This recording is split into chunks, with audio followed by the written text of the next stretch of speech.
Tu galères dans tes révisions, tu comprends rien à ton cours, ton prof est une mamie qui récite le Duno et t'en as marre de dépenser des centaines d'euros dans un prof particulier. Ok, t'es au bon endroit. Salut, je m'appelle Nat et j'ai été dans le même cas que toi pour passer mes diplômes. J'ai perdu tellement de temps à lire et relire des cours stériles avec des explications de profs incompréhensibles. Alors maintenant que j'ai mes diplômes et que j'ai été comptable et chef comptable à manager une équipe et à leur apprendre le métier, j'ai décidé de tout plaquer pour monter la plateforme de formation qui va te faire comprendre tes cours et réussir tes examens. Je vais y retrouver des cours clairs, vulgarisés, avec des exemples simples pour chaque concept, en vidéo, en audio et en fiche à télécharger. Et comment je sais que tu vas comprendre et que tu vas réussir? Parce que je serai là, avec toi, pour t'éclairer quand on a besoin. Comme un prof particulier, on peut même corriger tes exercices ensemble. Sauf que là, tu as un accès 24/24, 7 jours sur 7, à un contenu qui s'améliore sans cesse et qui s'adapte à toi. Un Duno, ça coûte quoi? 25 € et c'est périmé l'année suivante? Une école, 6 000, 8 000, 10 000 euros à l'année pour que tu galères? Allez, oublie ça. Aujourd'hui, j'ai une offre de lancement.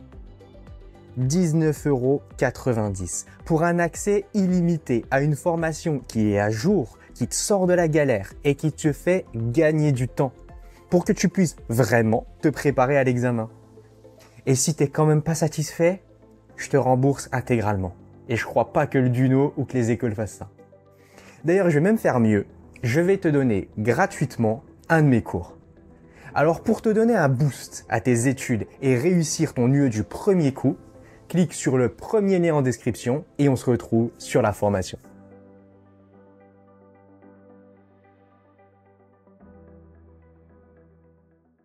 Chapitre 3, la TVA. Premier point, les documents commerciaux. Quand on fait des affaires, il y a plein de documents qui vont émaner.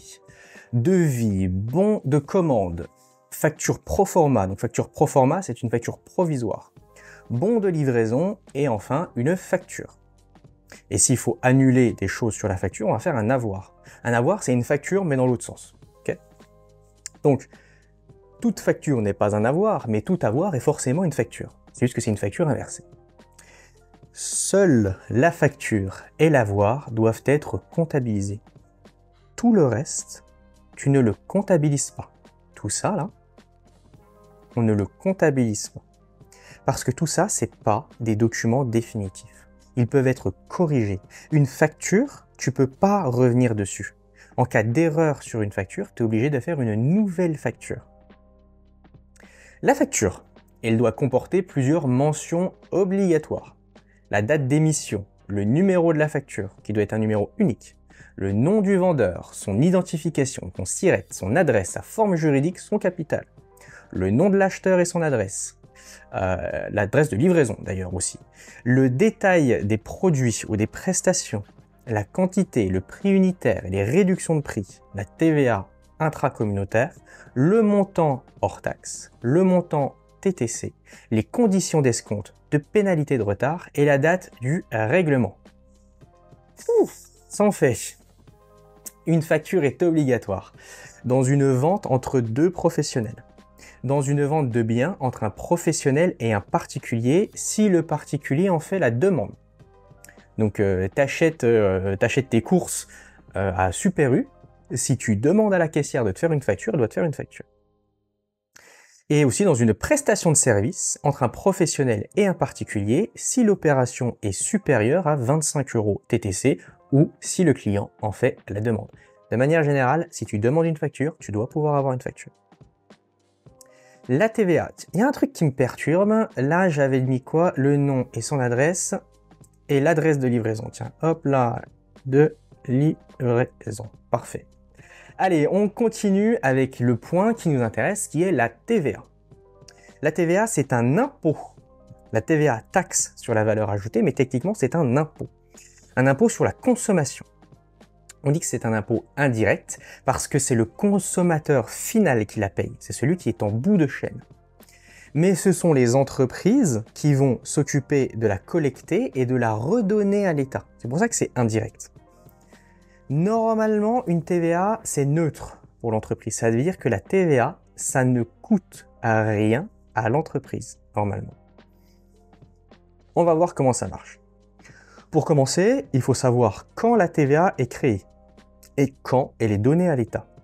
Et là, on a des choses importantes, des notions à connaître, qui sont le fait générateur et l'exigibilité. Le fait générateur, c'est la date à partir de laquelle le fournisseur il devient redevable à la TVA ou pour laquelle le client est en droit de la déduire. Donc en clair, le fait générateur, c'est la date à laquelle la TVA elle est créée. Voilà ce qu'il faut retenir. L'exigibilité, c'est la date à laquelle la TVA elle est due par le Trésor public. En clair, c'est quand il faut faire le virement pour donner la TVA aux impôts. Ok ? Donc, fait générateur, c'est quand la TVA elle apparaît. Et exigibilité, c'est quand il faut la donner aux impôts. Maintenant qu'on connaît les définitions, il va falloir connaître les dates. Eh bien, pour le fait générateur, si tu vends un bien, un produit, donc une figurine par exemple, le fait générateur, c'est la date de livraison du bien. Et comment est-ce que tu connais la date de livraison du bien? En regardant sur le bon de livraison? Eh bien non, en regardant la date de la facture. On a dit que le bon de livraison n'était pas un document définitif. Donc on va regarder que sur la facture. Si tu vends une prestation de service, le fait générateur, c'est la date d'achèvement de la prestation. Donc en fait, quand tu as fini ton travail. Là aussi, pour connaître la date, on regarde la facture.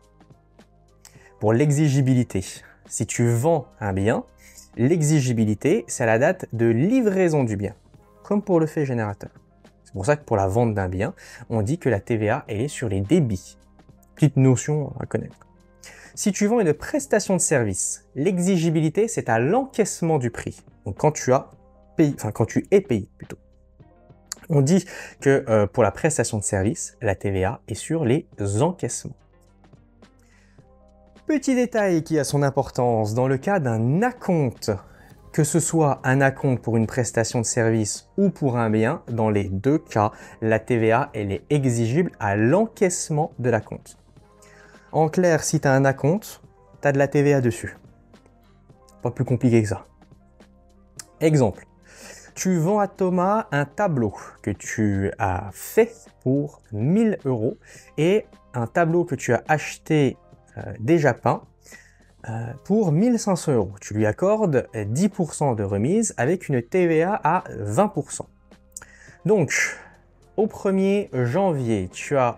Pourquoi j'ai mis 2025? Tiens, on va tout mettre en N, ça va être plus simple. Donc, tu as une vente de produits pour 900 €. Tu as une vente de marchandises pour 1350 €.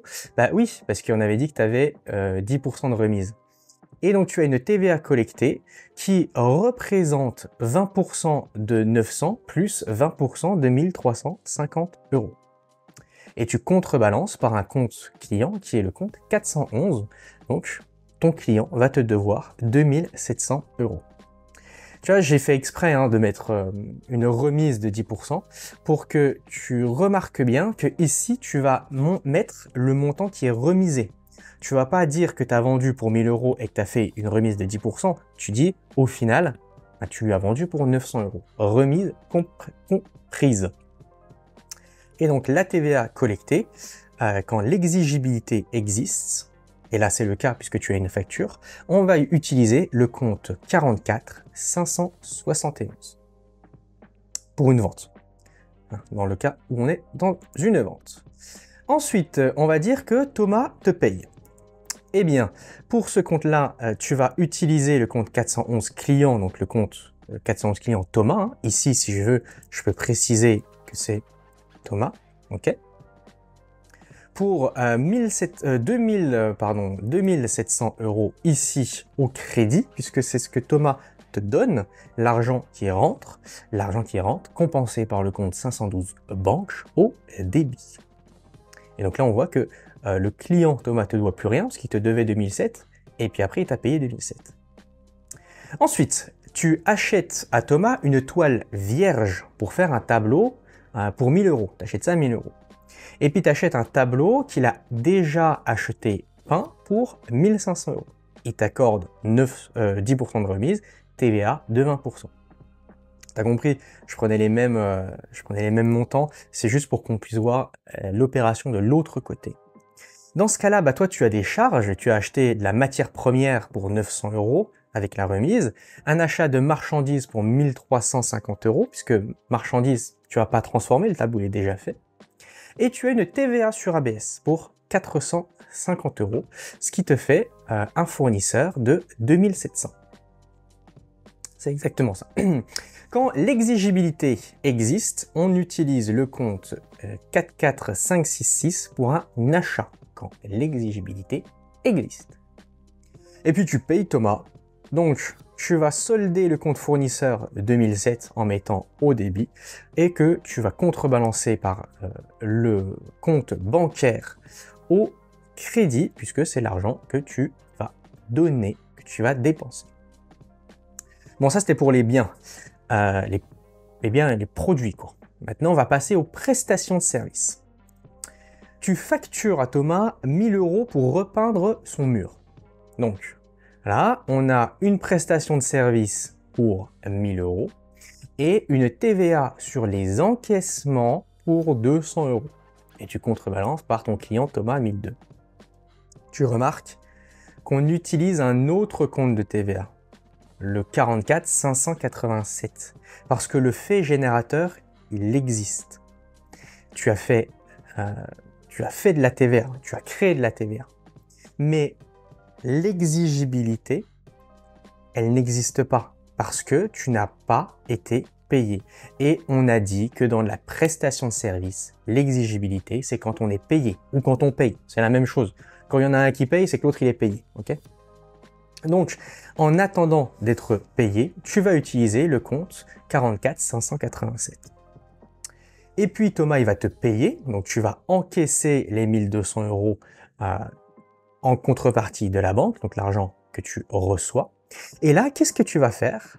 Tu vas enlever les 200 euros qui étaient dans le compte 445,87, donc TVA sur les encaissements qui étaient au crédit, tu vas les enlever, donc tu vas les mettre au débit, et tu vas les remplacer par le compte 44 571 TVA collecté. L'exigibilité est apparue, parce que Thomas t'a payé, donc tu remplaces le 44 587 par le 44 571. Thomas te facture 1000 euros pour repeindre ton mur cette fois-ci.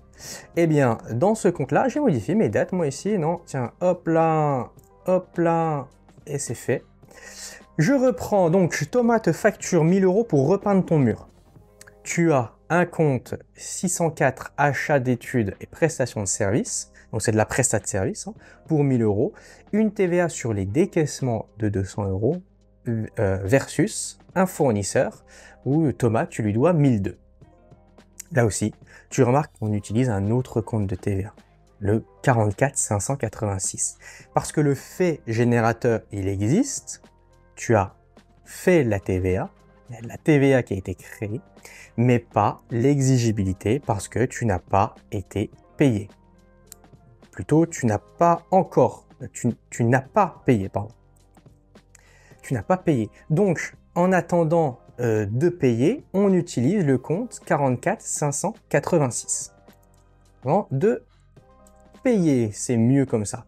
Et puis justement, tu vas payer Thomas. Donc, Thomas, tu vas le payer en débitant le compte fournisseur Thomas 2002 versus ta banque pour 1200 euros, c'est de l'argent qui va sortir. Et même chose, tu vas solder le compte de TVA sur les décaissements en retrouvant ce fameux compte 44 566 TVA sur ABS au débit. Alors attention, pour compliquer l'affaire, si tu vends ou achètes une prestation de service, on a vu qu'il y a un jeu de TVA à faire parce que l'exigibilité n'apparaît qu'au paiement. Par exemple, c'est ce qu'on a ici. Mais l'entreprise qui vend, donc ça, attention, c'est tout le temps celle qui vend qui décide, ça c'est important de le comprendre. L'entreprise qui vend peut faire sur ses prestations de service une option sur les débits.